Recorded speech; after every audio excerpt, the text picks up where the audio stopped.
പ്രധാനമന്ത്രി നരേന്ദ്രമോദിയുടെ റഷ്യ സന്ദർശനം മെയ് മാസം എന്ന റിപ്പോർട്ട്. മോസ്കോയിൽ നടക്കുന്ന യുദ്ധവാർഷിക പരേഡിൽ പങ്കെടുക്കാൻ പ്രധാനമന്ത്രി എത്തിയേക്കുമെന്ന് റഷ്യൻ വാർത്താ ഏജൻസി റിപ്പോർട്ട് ചെയ്തു. മെയ് 9-നാണ് പരേഡ്. വിവരങ്ങളുമായി ഐസൻ ജോസഫും ചേരുന്നു. ഐസൻ, ഒരു വരി നമ്മൾ എടുത്തു പറയണം. അതായത് മോസ്കോയിൽ നടക്കുന്ന യുദ്ധവാർഷിക പരേഡിലാണ് പങ്കെടുക്കുന്നത്. നോക്കൂ, യുക്രൈൻ റഷ്യ യുദ്ധം ഒരല്പം ആശ്വാസത്തിൻ്റെ സൂചനകൾ നൽകുന്നുണ്ടെങ്കിൽ പോലും അവിടെ തുടരുന്നുണ്ട്.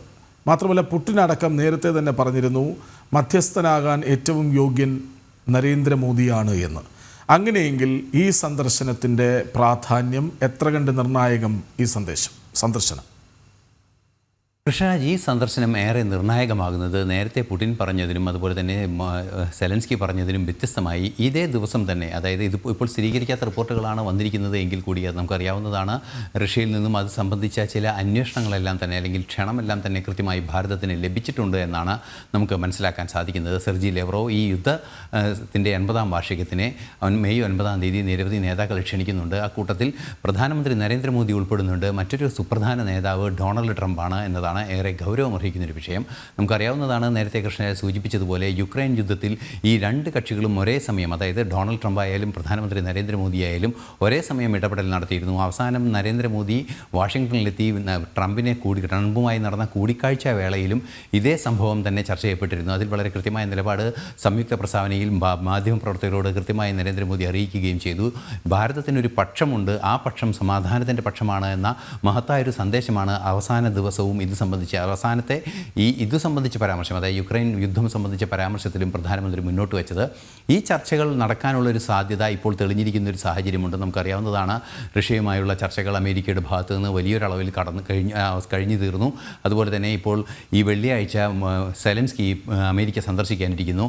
അതിനുശേഷം അമേരിക്കൻ പ്രസിഡന്റ് റഷ്യയിൽ വരാനിരിക്കുന്നു. അതേ ദിവസം തന്നെ പ്രധാനമന്ത്രിയും എത്തുന്നു എന്ന് പറയുമ്പോൾ ഇത് യുദ്ധം അവസാനിപ്പിക്കുന്നതിനുള്ള നീക്കങ്ങളുടെ ഭാഗമായി തീർച്ചയായും അത്തരത്തിലുള്ള നീക്കങ്ങൾ ഇന്ന് യുക്രൈനുമായി വീണ്ടും ഒരു ധാരണയിലേക്കൊക്കെ എത്താൻ അമേരിക്കയ്ക്ക് സാധിച്ചു ഇന്നലത്തെ ചില ചർച്ചകളിലൂടെയൊക്കെ എന്നതാണ് മനസ്സിലാക്കാൻ സാധിക്കുന്നത്. അതിനുശേഷം ഇപ്പോൾ വോളോഡിമിർ സെലൻസ്കി അമേരിക്ക സന്ദർശിക്കുന്നു.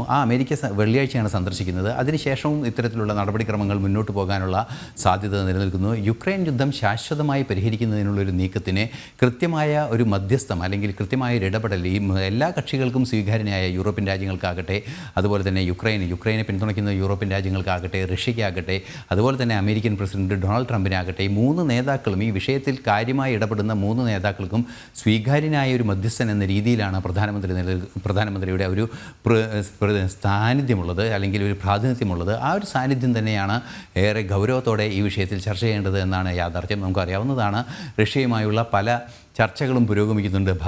ഭാരതത്തിൻ്റെ മികച്ചൊരു സൗഹൃദം നിലനിർത്തുന്ന രാജ്യമാണ് റഷ്യ. അത്തരത്തിലുള്ള നയതന്ത്ര തലത്തിലുള്ള ചർച്ചകൾ നടക്കാനുള്ള സാധ്യത ഒട്ടും തള്ളിക്കളയാനാവില്ല.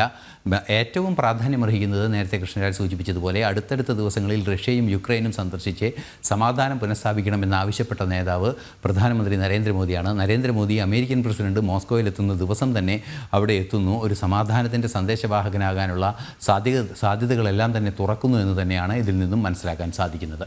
കൃഷ്ണരാജ്, യെസ്, മോസ്കോയിൽ നടക്കുന്ന യുദ്ധവാർഷിക പരേഡിൽ പ്രധാനമന്ത്രി നരേന്ദ്രമോദി പങ്കെടുത്തേക്കും എന്ന് റഷ്യൻ വാർത്താ ഏജൻസി റിപ്പോർട്ട് ചെയ്യുന്നു. വളരെ പ്രധാനപ്പെട്ട ഒരു സന്ദർശനമാകാം ഇത് സംഭവിക്കുന്നുവെങ്കിൽ ഉണ്ടാകുന്നത്. കാരണം റഷ്യ യുക്രൈൻ യുദ്ധം പരിഹരിക്കാൻ ഏറ്റവും അനുയോജ്യനായ നേതാവ് നരേന്ദ്രമോദിയാണെന്ന് വ്ളാഡിമിർ സെലൻസ്കിയും പുടിനും ഒരേ സമയം പറഞ്ഞത് നമ്മൾ മറന്നിട്ടില്ല.